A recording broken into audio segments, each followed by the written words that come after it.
po tayo mga kapatid. Tingnan natin po kung ano ang na-order ko sa Shopee. If satisfactory or not. So, simulan po natin ang pagbukas. Excited akong makita kung satisfactory. Kasi kailangan ko po itong gamit sa kusina. Yan po. Wow. Mukhang maganda naman, guys. Glass oil control.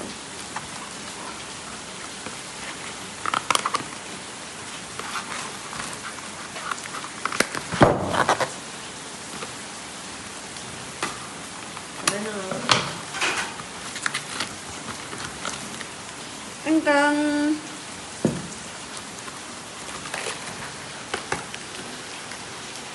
yan po, bottle.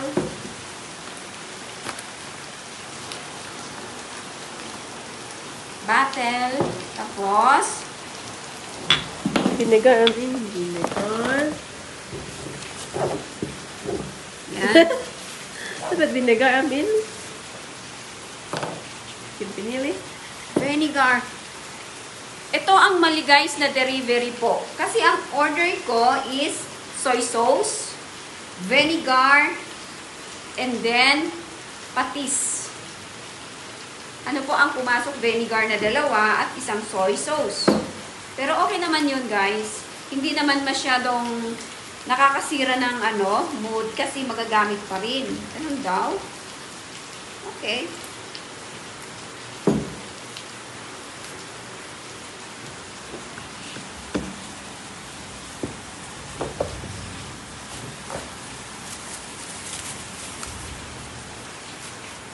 Okay, ganun.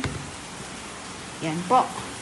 Para ma-specify po yung paglalagyan ng mga gamit sa kusina. Yan, soy sauce ito po. Vinegar. Supposedly oil po yung isa, pero mali po yung na-deliver nila.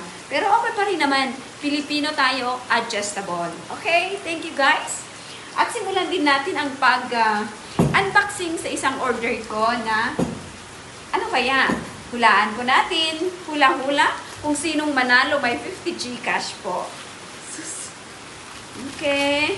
Excited ako kasi inantay ko ito ng 1 week. Sana satisfactory naman ito. Kasi sa una, so far, just say it good. Kasi mali yung isa, pero hayaan mo na lang. Pangalan lang naman yung nagkamali. Parang hindi ako satisfied sa tissue. Parang hindi ako satisfied. Bakit ka mo? Mukhang maliliit siya. Eh, yung na-order ko is malalaki. Tamang-tama, maliliit po siya, guys. Okay, ito. Tignan natin kung gaano kakapal yung laman. Kasi sabi niya po, makapal daw siya. Okay. Buksan nga natin. Kasi ibabalik ko sa kanila ang feedback kung hindi makapal yung tissue sa loob. Kasi yung advertisement nila is makapal daw. Pang CR. Manipis naman guys. Manipis siya. Pero yung advertisement sabi nila makapal daw at saka mahaba. Pero itong delivery is maliit po siya. So, hindi po siya satisfactory. Fake po siya, guys.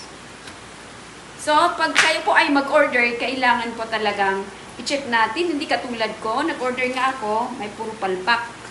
First time kong mag-Shopee. So, unsatisfactory. So, thank you guys for watching. God bless!